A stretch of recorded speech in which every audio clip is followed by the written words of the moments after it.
Welcome to Parody and Subversion in Matthew's Gospel.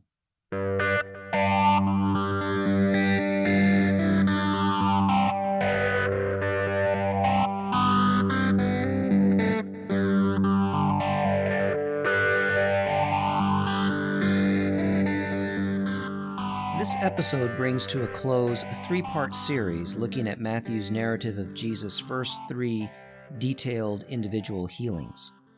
These healings come right after his revolutionary speech, or rabbinic teaching, in which he lays out the law for the new society. Matthew brings Jesus down off the mountain to immediately encounter a social outcast, an enemy soldier, and a woman, all in need of healing, either for themselves or someone close to them.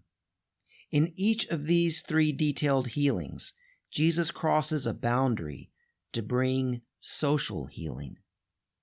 Jesus first touches a social outcast, a man declared unclean by the legal purity code. Jesus declares the man clean.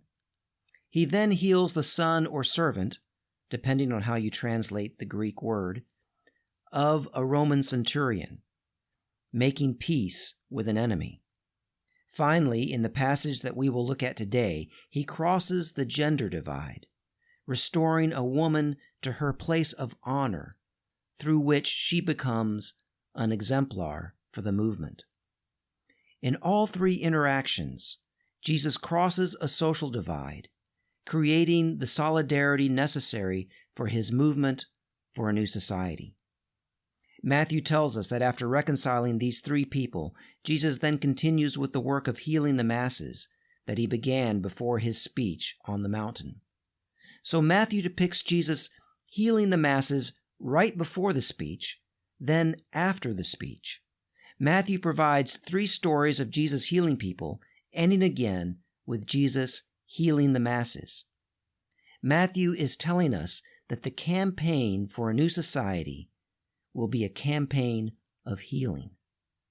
This so-called son of David, this new Joshua, does not wage a military campaign of killing as David and Joshua did, but rather a campaign of healing to usher in a new kind of society, a society of grace and mercy.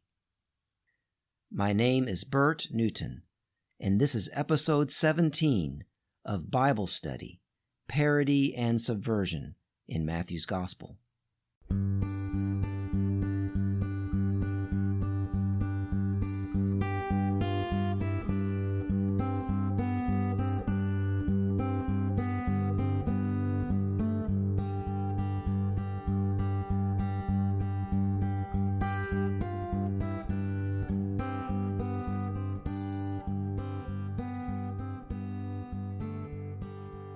Let's start with the first two verses of our passage today. Matthew 8:14-15 in the New Revised Standard Version. When Jesus entered Peter's house, he saw his mother-in-law lying in bed with a fever. He touched her hand, and her fever left her, and she got up and began to serve them. Jesus again touches someone who might be considered unclean. Scholars are divided on whether Jesus crosses a purity boundary here by touching a sick person.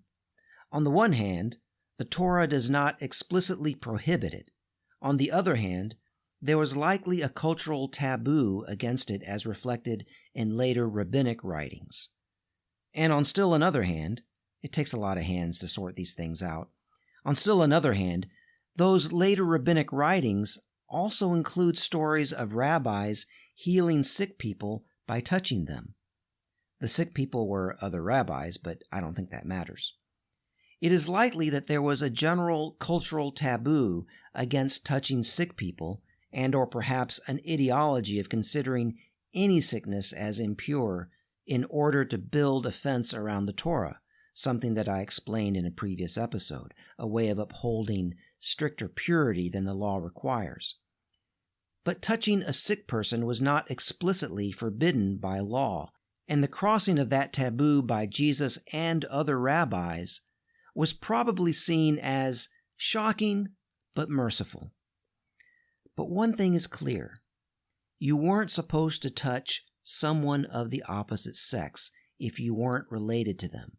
Again, there is no explicit prohibition against that in Torah. Well, there are a couple of texts that some conservative types have over the centuries interpreted that way, but no modern scholar or sensible person would interpret them that way, so I won't bother to get into them. But the culture in first century Palestine was super conservative on this point, and you just weren't supposed to do it. You weren't supposed to touch someone of the opposite sex if you weren't related to them. Well, Jesus does it. He crosses this boundary. The text then tells us that Peter's mother-in-law was healed and immediately got up and started serving them. Or him, meaning Jesus. But that depends on which ancient manuscript of Matthew we're using. I'm going to go with the one that says them. So she got up and immediately began serving them. That always bothered me. I mean, she just got over her illness and she's already serving the men? Doesn't she get a minute to take a breath? Did Jesus heal her just so she could serve him and his friends? But that's reading it from a modern Western point of view, in a culture with not only strong gender roles, but also a very high ideal of hospitality. Stating that she immediately got up and starting serving them indicates that her honor was restored. She is again functioning in her honorable role. But that may not be the end of the story either. Many scholars have noticed that the word used to indicate what she does, the word serve, or diakoneo in Greek, is a special word in Matthew. It is used to describe what angels do, what Jesus himself does, what the disciples are supposed to do, and what the women do who stay with Jesus even at the cross and don't abandon him like all the men do. But it is never used to indicate what the male disciples in Matthew actually do. Diakoneo is the word from which deacon is derived. The word can also be translated to minister, as in the minister of a church. In fact, that's how the old King James Bible translates it in this passage. It says that she ministered unto them. This has led some scholars to assert that Peter's mother-in-law is depicted in this passage as a leader in the community of Jesus followers, that she has a leadership role. She is a minister. Now, I think that is probably pushing it too far if by leader we mean a leader in the later ecclesiastical hierarchical sense. But I do think that Matthew may be indicating that she is a model disciple, doing what disciples are supposed to do, what Jesus came to do, and what the male disciples don't ever seem to get around to doing. Jesus says in Matthew, "The Son of Man came not to be served, but to serve." The same word, serve, or in Greek, diakoneo. It is the thing that Jesus came to do, and that is what Peter's mother-in-law is said to do when she is healed. Matthew has given us 3 quick vignettes of Jesus healing and thereby reconciling people, creating community and solidarity. He heals a leper or declares him clean, and thereby restores him to a place of normal privilege or honor in society. Then Jesus heals a centurion's servant, and in the process makes an ally of this powerful enemy. And finally, Jesus crosses the gender divide to touch and heal a woman who then becomes an ideal member of the movement, possibly a leader. Next, Matthew presents Jesus for the second time healing the masses.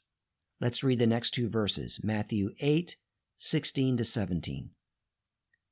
That evening they brought to him many who were possessed with demons, and he cast out the spirits with a word and cured all who were sick. This was to fulfill what had been spoken through the prophet Isaiah. He took our infirmities and bore our diseases. The first time that Matthew reports Jesus healing the masses is at the end of chapter 4, where Matthew tells us that people came from all around the region, including from Gentile areas. Jesus' campaign of healing is an organizing campaign that brings people together across social and political boundaries, creating solidarity among the common people and their upper-class allies. This campaign of healing reverses the effects of the Roman Empire and its economy, which, in the first century, caused widespread hunger and malnutrition, resulting in extremely high rates of disease and disability.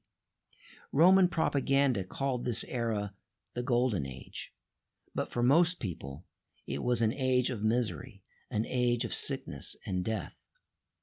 Carol Wilson, in her 2014 book, For I Was Hungry and You Gave Me Food, Pragmatics of Food Access in the Gospel of Matthew, crunches the numbers and concludes that a quarter of the population in the Roman Empire of the first century lived below subsistence level, meaning that they were essentially starving, while another 30% were on the cusp of subsistence. This severe lack of food for the majority of the population led to widespread congenital disabilities and disorders, as well as diseases that could rampage through the weak immune systems of starving and malnourished people.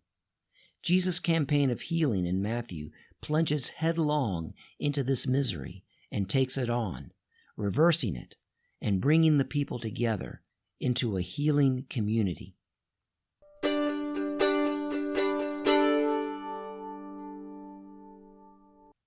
Jesus' campaign of healing also serves as a sign of the dawning of a new age of liberation. The prophets used images of widespread healing to imagine a time when Israel would be free of foreign oppression, when Israel would give refuge to foreigners, and would be a land of justice for all people. In the 2 verses of Matthew that I just read, the text states that through this campaign of healing, Jesus fulfills one of these prophetic texts. He took our infirmities and bore our diseases. This text is from the central part of the book of Isaiah, a central section known as the Servant Songs, because it virtually sings about the servant of Yahweh who suffers for the healing of others. Israel understood itself to be the servant that Isaiah sings about. As I have described in earlier episodes of this podcast, Matthew presents Jesus as the embodiment of Israel. So Matthew can say that this passage from Isaiah that he cites is about Jesus because it was understood to be about Israel. Jesus fulfills this passage by doing what it says the servant of Yahweh will do: take the sickness and bear the disease of the people. In the first part of chapter 8, Matthew presents Jesus taking away the sickness of the people, but also bearing their diseases by touching unclean people, thereby contaminating himself. In the last episode of this podcast series, where we examine Jesus' encounter with the Roman centurion, I suggested that the liberation meal that Jesus describes and the image of outer darkness where there is weeping and gnashing of teeth both foreshadow the climax of this gospel story, Jesus' crucifixion. The liberation meal leads to the Last Supper, after which Jesus is taken outside the city to be crucified, and the sky turns dark for 3 hours. In other words, he is cast into the outer darkness where there is weeping and gnashing of teeth. Well, this statement about Jesus fulfilling the text from Isaiah most definitely foreshadows the crucifixion. Matthew states that Jesus fulfills Isaiah's declaration, "He took our infirmities and bore our diseases." The original audience of Matthew would have completed the next few lines in their heads. Yet we considered him stricken, struck down by God, and afflicted. But he was wounded for our transgressions, crushed for our iniquities. Upon him was the punishment that brought us peace, and by his bruises we are healed. Although these verses from Isaiah may sound to a modern Christian audience like they are about Jesus' substitutionary death on a cross, They were actually written centuries earlier and were originally describing the tragic role of a prophet and the nation of Israel as a prophetic nation. A prophet is often considered cursed during his or her lifetime and is struck down. Think of modern prophets like Martin Luther King or Gandhi, who, though lauded by many, were despised by others and finally assassinated in an attempt to stop their message. Their deaths were brought about by the collective sin of a society. Their deaths are considered by their enemies to be God's judgment on them. The peace that their deaths bring, then, is ironic. Their enemies seek peace through killing them, but then they become martyrs, which amplifies their message all the more, furthering justice, which eventually brings peace in its wake.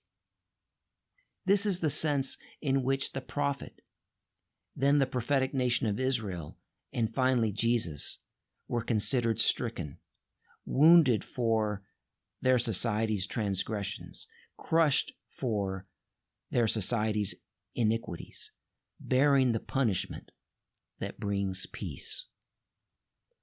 In chapter 2, Matthew presents Jesus as reliving in his infancy and childhood the sufferings of his people from the Egyptian and Babylonian oppressions.